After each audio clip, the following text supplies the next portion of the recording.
Les éléments constitutifs de l'État, le territoire, la population et le gouvernement. Le territoire.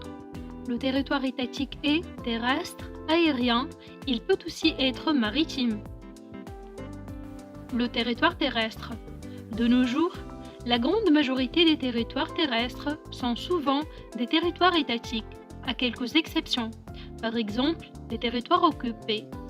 La plupart des territoires terrestres sont indépendants aujourd'hui suite à une vague de décolonisation.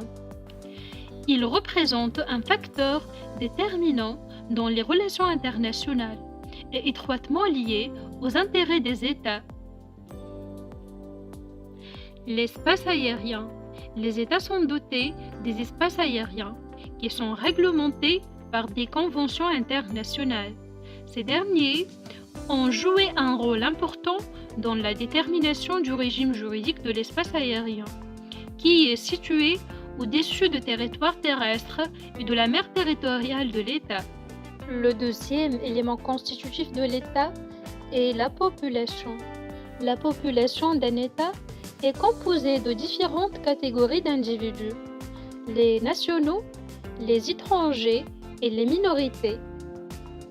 On note d'abord l'existence des nationaux.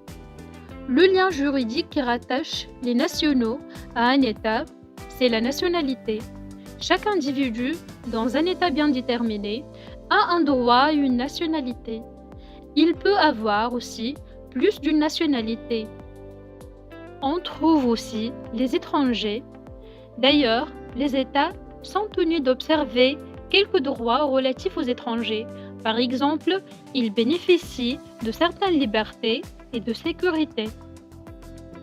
À ce propos, il y a des conventions bilatérales qui régissent certains aspects de la vie des étrangers dans l'état de résidence. Le troisième élément constitutif de l'État est le gouvernement. En fait, chaque État est doté d'un gouvernement et chaque gouvernement a des fonctions à assurer. Il les exerce vis-à-vis à la population des citoyens qu'il est tenu de contrôler. Et il met aussi en œuvre des engagements internationaux découlant des conventions internationales vis-à-vis des autres États.